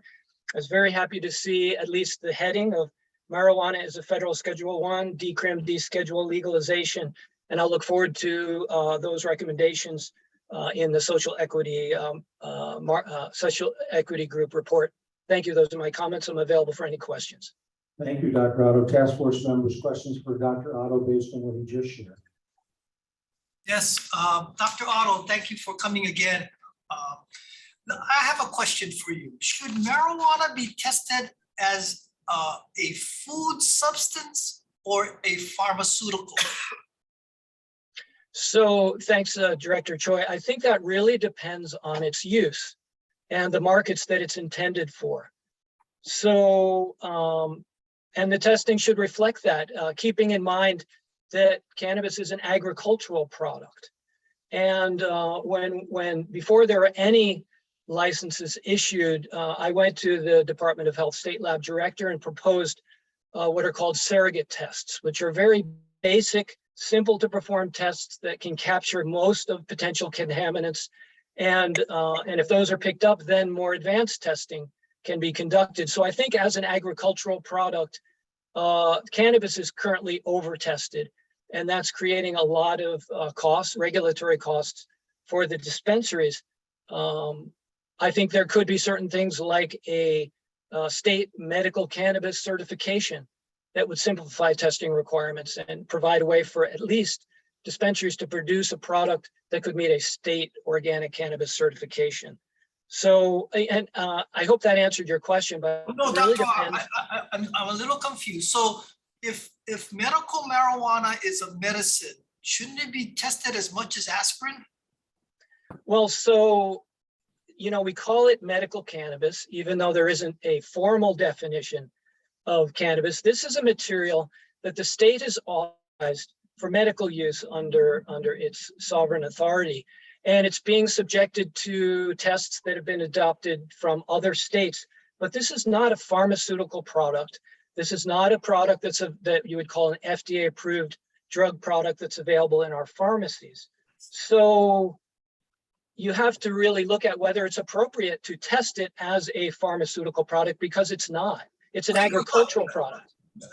Dr. Otto, so when you prescribe medical marijuana and you want to have a 67% THC content and the product has 70%, is that fatal? Is that something that we should be aware of? That should the testing be so precise that there's a difference between? Would you prescribe a 67% THC content versus a 71% or 74% THC content medical marijuana product? Well, so first of all, I would suggest getting away from this word prescribe. Medical cannabis certifying providers are not prescribing cannabis. To do that, we would need an FDA-approved botanical cannabis drug product available in our pharmacy. The Netherlands has that. I think they're maybe one of the only countries right now that does. There may be a few others that are working on that. So, and I tell all my patients that I'm not even recommending that they engage in the medical use of cannabis. This is their decision under the Hawaii Patient Bill of Rights to decide what they're going to do with their bodies. And the state has authorized them to engage in the use of this substance, exempting it from the penalties associated with a state Schedule 1 drug. So what I'm doing is I'm providing educational information to my patients so that they can decide what they want to try. And then certainly they can give me feedback. And certainly I can provide educational information on the response that they're getting. But I have no idea what they're gaining access to, whether it's something they're growing themselves, even things they get from the dispensary. I'm not sure the manufacturing processes. Those are not completely transparent. So I cannot prescribe or even recommend this as I might do a pharmaceutical treatment. And you have to keep in mind that we as certifying providers are not treating anything. This is the patient's decision, but we are required. So are you telling me there's no such thing as medical marijuana? Well, so there is a substance cannabis that has been authorized that patients can use under state law. Even though it violates federal law, the state has authorized it. Patients have been granted access to it, either growing their own or getting it through dispensaries. So this term medical marijuana doesn't make a lot of sense to me. There's cannabis that's being used by patients to treat their medical We shouldn't conditions. give a preference for medical marijuana. We should just tax marijuana as marijuana. Well, so the state could certainly do that, but you could tax it based on use. As was previously mentioned, you're allowed to do that. You could say, well, if patients are going to use this substance under the supervision of a medical doctor, which is the requirement now, then they shouldn't be taxed. All other use, sure, apply a adult use tax to it. That would be one way to address it. Okay, so I guess I'm gonna have to learn more about this prescription thing and this medical thing and this thing about you not prescribing. I think maybe the other guys, Alex Wong is right. We're not ready for prime time. Well, thank you, Chair. Any other questions for Dr. Otto? Hearing none, we're now ready to hear from Sam Delapaz. Mr. Delapaz. Thank you so much. And thanks again to the task force and the working groups for your patience and diligence here. I do think that, there is a big learning curve here. I do not think that everything needs to be built in a day. I think that most states have rapidly released adult use and it has been to a deficit. So I think that, again, I emphasize slow roll here. While parity in treatment, for an example, as one of the recommendations stated, sounds great, it's just not realistic at this juncture. We're not treated equally on many accounts, such as banking. The topic of license expansion is a delicate yet important topic. Expanding licenses too quickly can be detrimental, as other states have seen. Limiting licensing too hard can be sticky too, but you can oversaturate the market easily as well. I will again suggest an iterative and slow-rolled process. I believe that cultivation here in Hawaii is the most important to expand out of the gate for both an operational and regulatory perspective, as well as an patient access perspective. The vast majority of medical and unlicensed operations are cultivations, which are also the easiest to bring into compliance with the right framework. I personally believe that there is a potential for a low to no cost program for medical patients to be set up. I personally think that that is something that you guys should definitely be seriously considering and looking into. Meanwhile, you tax the market for high use people that are, say, tourists and other folks that are going to be, that's you. And again, you move to that. But I would again recommend slower expansions of license types that are more complex to regulate and expand them on an as-needed basis. 30 seconds, Mr. Delapaz. Thank you. Based on market findings, supply, demand, et cetera. The quick expansion of multiple license type all at once will put an infantile agency at a serious quagmire, taking years to unravel. I am an unwavering advocate for home grows and grew up with a caregiver cooperative model. I think those are incredibly important. However, in terms of regulation and compliance, clean cannabis is important. This can be difficult to regulate as well. Higher personal plant counts can encourage gray market activity. I would emphasize, based on what Mr. Delapaz, you've exceeded 2 minutes, and we're going to have to move on to ask the task force if they have any questions. All right, task force members, any questions based on what Mr. Delapaz has presented to you? Yeah, I have a quick question. Just about your part on home grows. I just wanted to hear a little bit more of your input on that, as it was an important part of our report and our findings. Yes, thank you, Randy. I appreciate it. I'd say that home grows are incredibly important, especially because I come from a legacy producing region, Mendocino County, Northern California. I grew up with these generational farmers. I respect the heck out of LG Stylo 6 down there and where they come from. And the thing is that it's important for genetic diversity. Appellations in Hawaii is a big deal. This is legacy producing lands we're talking about, folks. 50 years. Cannabis has been produced here, if not longer.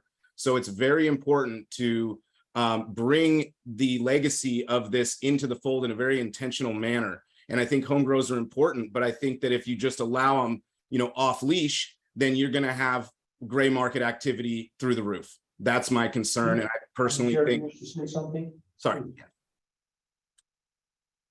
No, I'm sorry. If you wish to finish, then I have a comment after. All right, Mr. Delapaz, have you completed your answer to the question? Pretty much. I would just say, it's again, iterative process, careful calculation, rights versus, battling that gray market. It's a very difficult line to walk, but it is doable, especially with the right framework put in place, I believe. Thank you, Madam Chair. Thank you. Yes.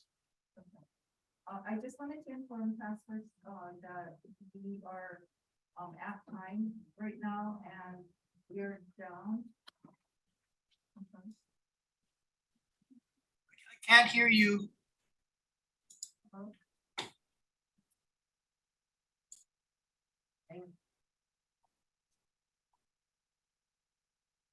Can you hear me now?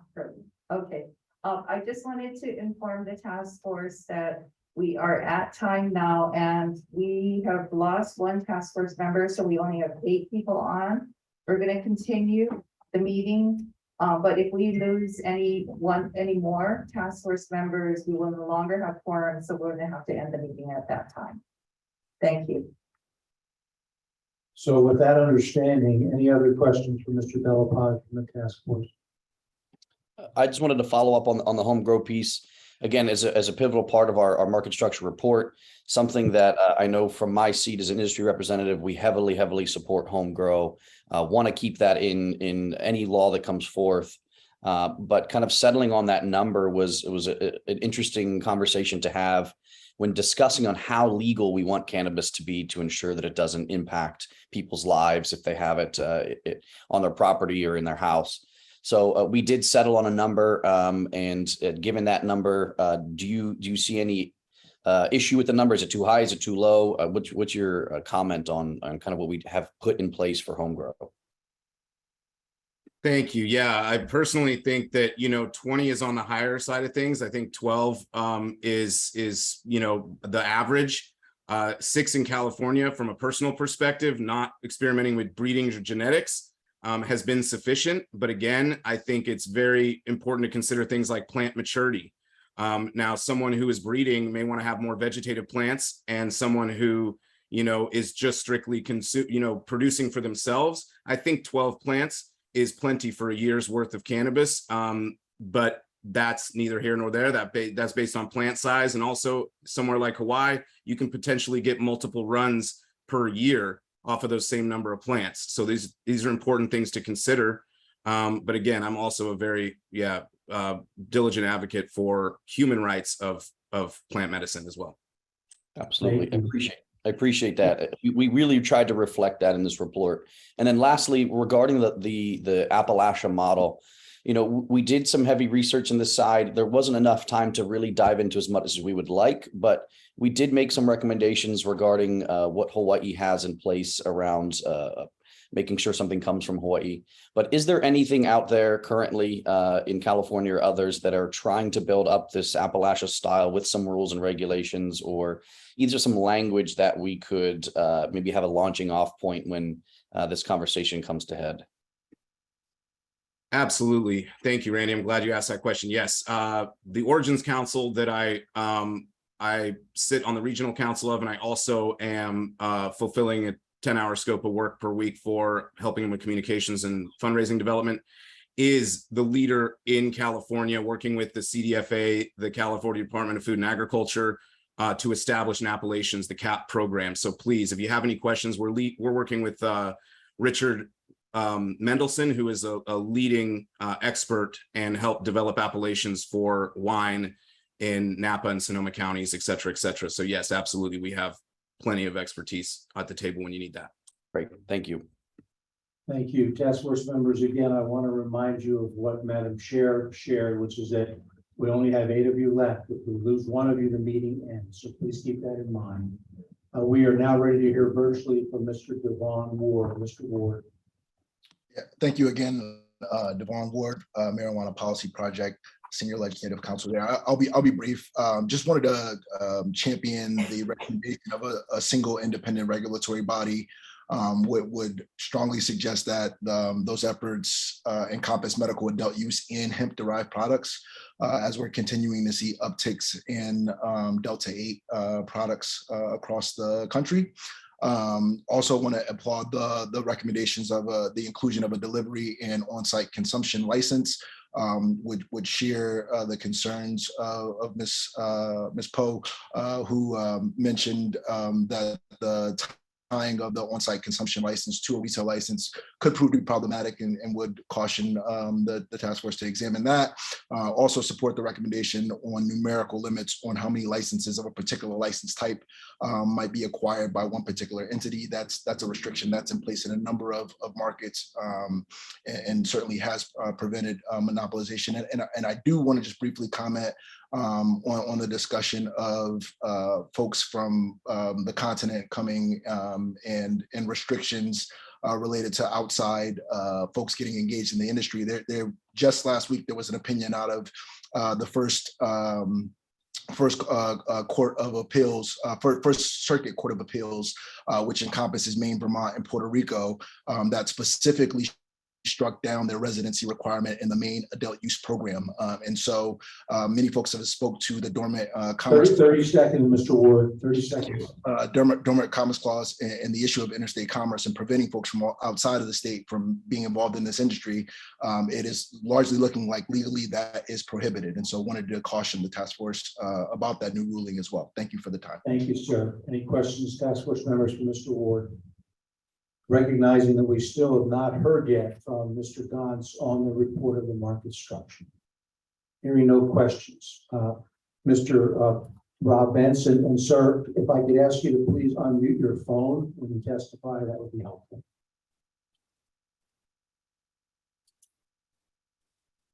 Hi. Are you there? This is Rob Benson. Can you hear me? We can barely hear you.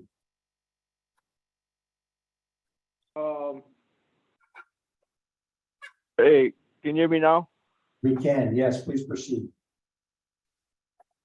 Sorry. Yeah, I'm a local disabled farmer. I think I could probably add to this understanding on a lot of issues, but kind of hard to talk on this format. As far as the THC testing and how that affects a patient, those comments earlier, that is more than THC. It's the entourage effects of the terpenes and all the other things that make a plant plants. So it's more of a plant medicine. As far as the market structure, the 20 plants is way too low. And California is a horrible example because California is the poster child of ruining it for all the medicinal patients, where they can only have 6 plants and 1 ounce. So they just don't follow the law. So that's what would happen over here. Should be able to go and compete if you're good enough. You shouldn't have to limit. And this whole industry was built before there 30 was seconds, dispensaries, Mr. when it Bass, was 30 only us. seconds. Yeah, it was only our medical patients, and we grew good, and it's impossible for the THC to affect you. I had brain surgery and a whole list of things. No side effects was on a list for medical cannabis. Everything else had very bad side effects. So it's pretty ridiculous, the LODL. There shouldn't be restrictions. It should be more like Oklahoma, where they have more of a Mr. population Benson, like you us, exceeded and they 2 have minutes. And residency now, Mr. requirements. Benson, I'm going to ask the task force if they have any questions based on what you've shared. Any questions for Mr. Benz, task force members? Hearing none. We have 2 additional virtual testifiers. Alex Wong. Aloha. With respect to the market, it is imperative that we protect and preserve the existing medical 329 law for medical patients, home growers, and caregivers. One of the problems with the existing law is the caregivers. You can have up to 5 patients per property growing at one secure grow site. However, what one caregiver is only allowed to grow for one other patient. That the math does not add up there. So that needs to be addressed. But however, my point is that the existing medical law works. It is functional for home growers. Please do not take away our rights, patients' rights, and caregivers' rights to grow our own medicine. The plant itself, the genetics, the chemistry and the biochemistry, yes, it is very complex. But when it comes down to growing clean medicine that tests clean and that is healthy and effective, it is not rocket science. It is about maintaining a clean, sterile, growing environment. That's what it comes down to. And it's Thank you, that. Mr. Wong. Task force members, questions for Mr. Wong? Hearing none, we now have a second, so we have two left on virtual. First is Chad M. Chad M. Aloha, can you hear me? We can. Thank you very much for your time today, and thank you for the task force for bringing this information to light. I'm going to be short. Most importantly, I think the biggest failure of this task force is the education around the endocannabinoid system. We have decision makers and people that are bringing to light this policy and that are going to be making decisions around this that only believe in THC percentage. That is like that whole conversation that's been done in this meeting is clearly shows the uneducation of plant-based medicine and cannabis, whether you call it medical marijuana or not. So in order to do that, you got to understand medicating with cannabis. Until you can understand that, you won't be able to understand the testing behind it and definitely not be able to tax it. I think that is the biggest failure of this task force. That's my 10 cents. Thank you. Thank you, sir. Any questions for Chad M? Hearing none, and the last name, at least that I've been given at this point, to testify virtually is Bo. Bo? Hi, and thank you. So again, medical and recreational, it's the same. I mean, it's all cannabis. And what we have to realize is that, back to the gentleman's point that spoke before, California is not the model to follow. It's just been a horrible model. Oklahoma has no caps and it allows for free enterprise. And that's what needs to happen. I mean, these multi-state operators have gotten into these states that require high licensing fees and merit-based applications that basically breed corruption because they're set up in a certain way that allows them to come in. So we have to take those barriers down. And so when we put caps on licensing, this is what happens. It just breeds corruption. And so the way to do it, and from the gentleman from MPP spoke about, you cannot give licenses based on, or grant licenses based on a residency. And he's completely right. Lawsuits in Detroit and several other states have happened because of that. So, but what you can do is do a merit-based application that allows for bonus points for folks that are from Hawaii that can show that they are actually residents and they come from the legacy market. Because what you want to do is take those folks that are in the legacy market and make them legal. So we need to do better for sure. Best practices are definitely needed here. So we need to look at all these models that did not work and the ones that are working, which are very few, but take that and then utilize that, because that's going to be so 30 seconds, Bo. We need to wrap it up. I'm done. Thanks. All right, task force members, any questions for Bo? We do have one additional member who's person who's indicated to testify virtually. Any additional questions? Any questions for Bo? Hearing none. Joseph Babich, please proceed. You're on mute. You're on mute, sir. All right. Setting aside growth for personal use, has consideration been given to a two-tier system whereby growers that wished could submit their products for testing by the appropriate authorities, whatever it's going to wind up being, and they would be given a big shiny certificate of purity and content that they could put on all of their products, and would pass along the testing costs to their purchasers. And growers who didn't want to go through that could sell using whatever basic license all growers are going to have to purchase.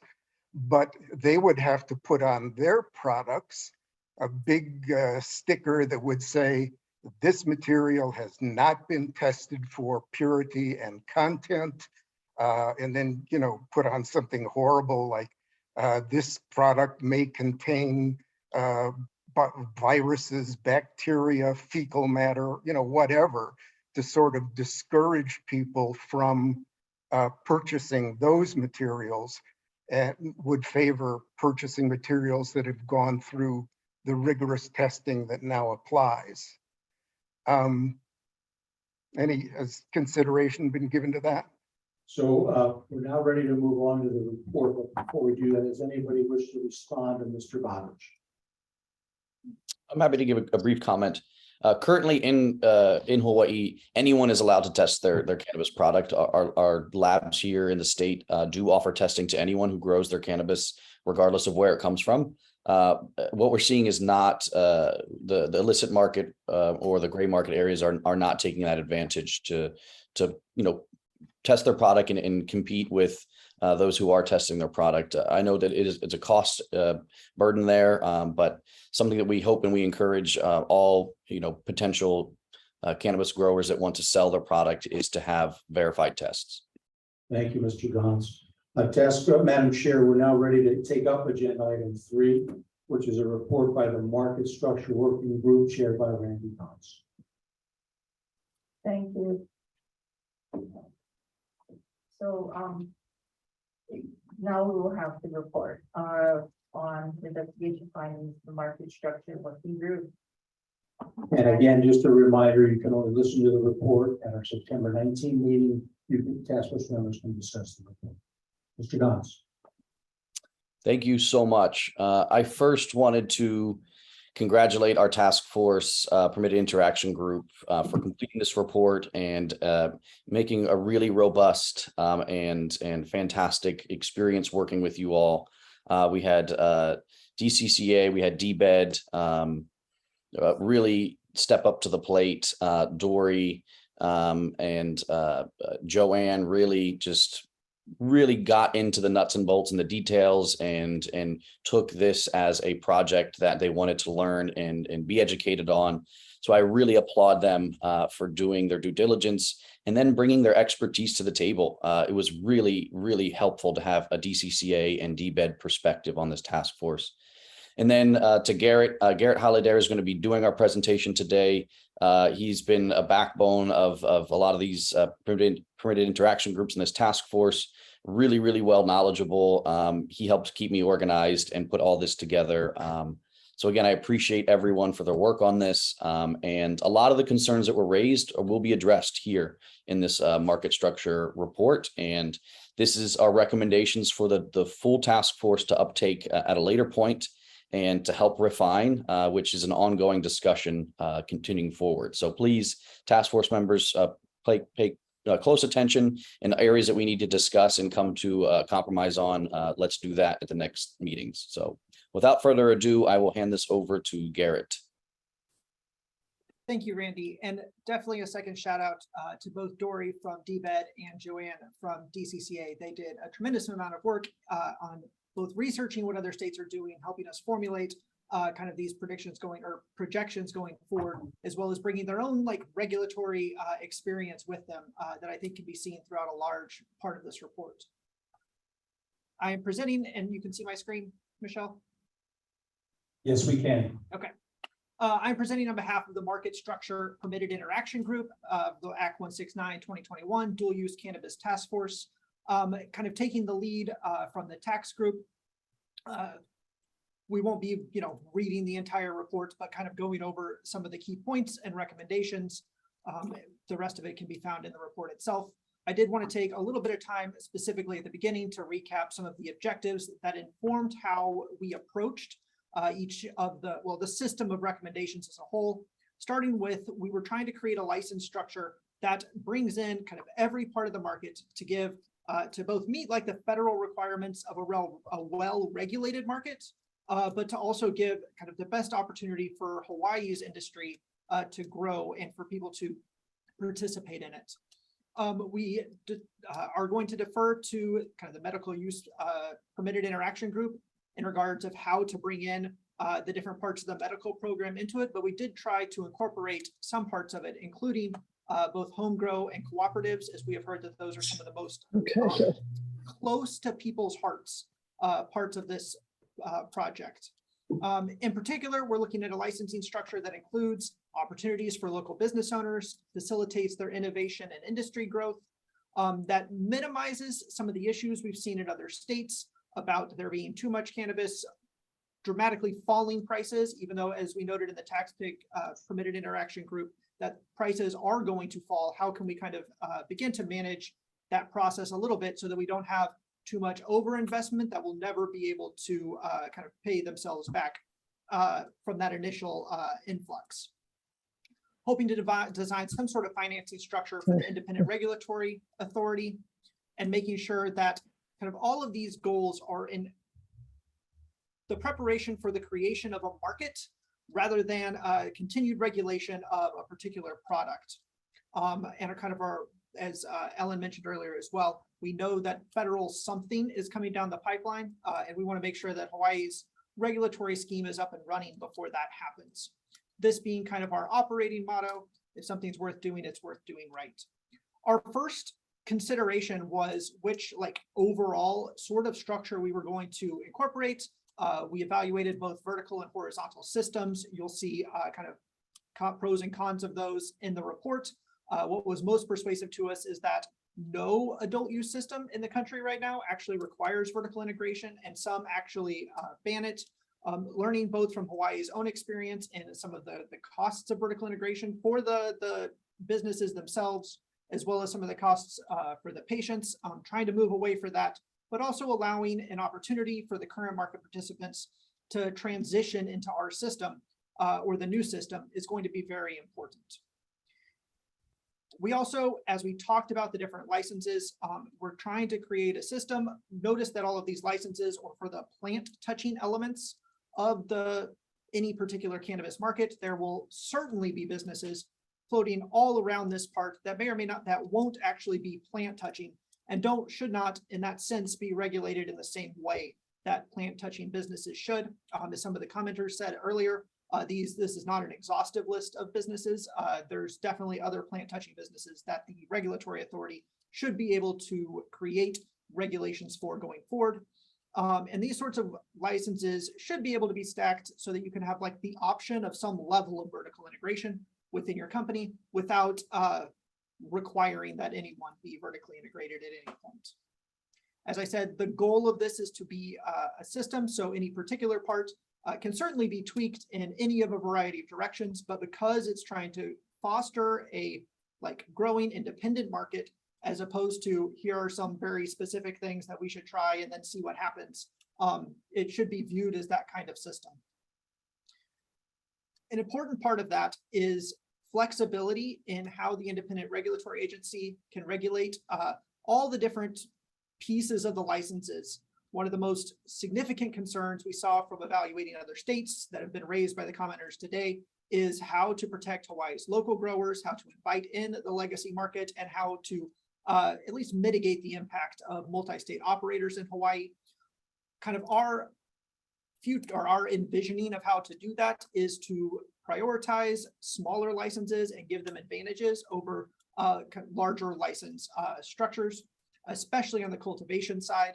All cultivation licenses can sell their seeds and clones, they can interact with each other, they can sell to dispensaries. The most important restriction on all of this, and that helps kind of meet the federal well-regulated side, is that any sale to a consumer, if it is sold to a consumer, must be tested and packaged first in accordance with whatever regulations come along. If you're in a caregiver relationship or otherwise not actually selling it, then that is a different situation. We've already discussed home grow, and it seems like the commenters have certainly read through that element, which is fantastic. It's an important part of any particular legalization system. and it can be integrated. One of the most important pieces of this was how to integrate each element of the cultivation licenses into the system as a whole. So home grow and cooperatives both kind of interact at different levels with the rest of the pieces, including retail. One of the important pieces of this as well is that there were discussions amongst the commenters of the different, like, should it be 12 or 6 or 20 for the home grow? As that moves up, there is a very low license fee to go from 20 to 22 to 24 kind of on up, at least proposed, so that we can continue to encourage kind of smaller growers, but also give them the tools to expand as they want to and still bring them within that regulatory system at a reasonable level. You'll note as those kind of commercial grows go up, that a lot of the recertification and initial license requirements still remain quite low as we try to encourage those smaller grows, whether it's on people's like small plots of ag land or in one of their rooms where they're otherwise allowed to do that sort of activity, so that we can promote those craft growers along the way. And then as the kind of commercial grows begin to expand, whether under any particular canopy or outside as well, both the fees and the requirements to meet both the licensing and the renewal increase as well. And we'll see a little bit of those cultivations as well, or those prices in a minute. There needs to be some, or we recommend that there is some kind of integration with the hemp market, partly because whenever hemp doesn't pass the hemp tests, they should be able to sell it into the cannabis market. And whenever cannabis has its like detritus products, they should be able to give it to hemp to be used in non-consumptive ways, whether that's in building material or ropes or those. So there should be at least some integration between the two, if not bringing hemp entirely under the regulatory body. Cooperatives, we know, are a very important part. The recommendation for 5,000 square feet is a recommendation, but that can certainly be one of those areas that is tweaked up and down. The kind of main element of the cooperative is allowing sale without having to purchase a separate retail license to allow that kind of more expanded sale to consumers if a number of farmers wanted to get together to go that direction. We also propose, as we said, licensing structures for manufacturing and processing, distribution, delivery, testing, transportation, retail dispensaries, and on-site consumption. We struggled as we were kind of considering on-site consumption, not so much as to whether there should be on-site consumption, but kind of imagining how to have an on-site consumption place that wouldn't actively be selling in any particular capacity, any sort of cannabis product. And so at the moment, we felt that it would be appropriate to tie it to a retail dispensary, both because the retail dispensary will already be under a certain amount of regulation that kind of coincides with what happens on an on-site consumption, and we would want to continue to regulate, at least to the beginning, how on-site consumptions sell things. You can see in the report the specifics for some of the other products. I know I'm kind of running to the time. So I wanted to, in particular, bring us to a couple of the like smaller recommendations that are still important. First being how to monitor the over or under supply. As we said, this should be a kind of data-driven approach, but it should not be enforced by actual number limits on any particular type of license or on any particular type of license. Market forces should still be involved, but you can massage those market forces through either through licensing fees, basically. That way the market can make those own determinations in kind of a faster way than the licenses themselves, which are always a lagging result, like a lagging indicator or a useful tool. As far as foreign and interstate investors, we know there are constitutional issues with how to approach them. We think that maintaining or emphasizing, valuing the smaller growers is one important piece that can happen for that. And we've got some other options. And the legislature should certainly continue to explore how to encourage local growers. Whether or not criminal licensees with criminal records should be allowed, we'll defer to the social equity group.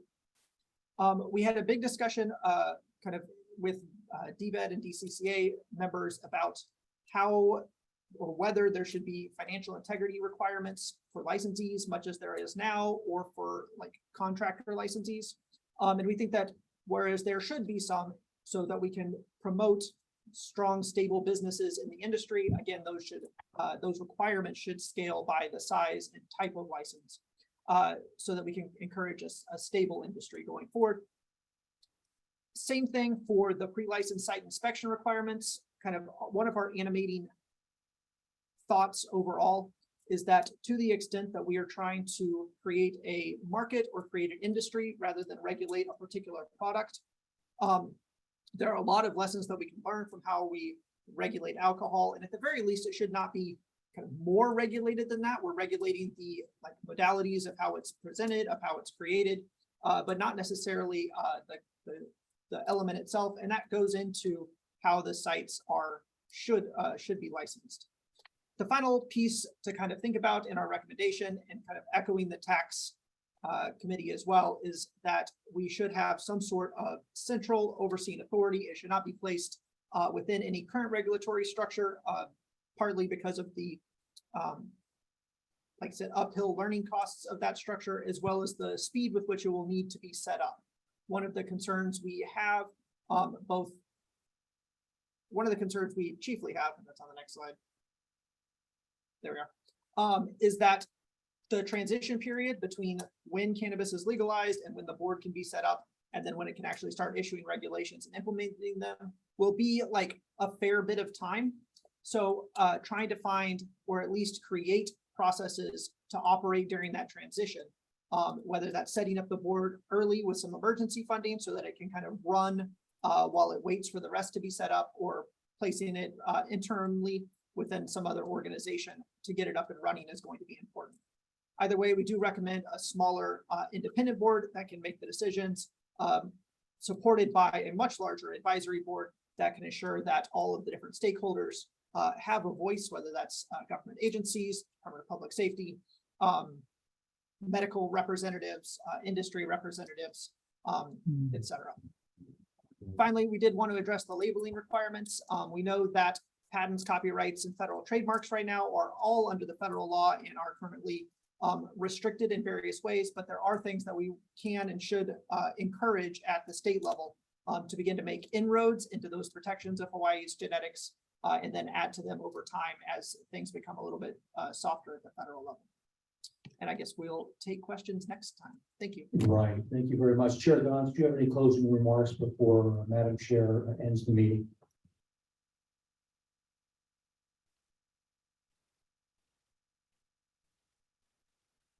You're on mute. Nope. Just really appreciate everyone's attention again. Follow up with the report. It's pretty extensive, and we'll take questions next meeting. Thank you. Great. So Madam Chair, because there is no agenda item 4, I'm going to turn the microphone over to you to cover agenda item 5. Thank you. Thank you. Thank you, everyone, for your attention, and to the 2 working groups for their all the hard work that they put into their reports, as well as the presentations. So looking forward to discussion at our next meeting, which will be on September 19th. This was a meeting that was added to the original schedule just to allow for the presentations to occur. So the agenda and the meeting materials for that meeting will be made available as usual on the Department of Health website. In addition, the slide presentation that that Mr. Halliday just presented will also be posted on the dual use of Cannabis Task Force website. We have that available, and we will make sure that that goes up. Thank you very much. Meeting adjourned.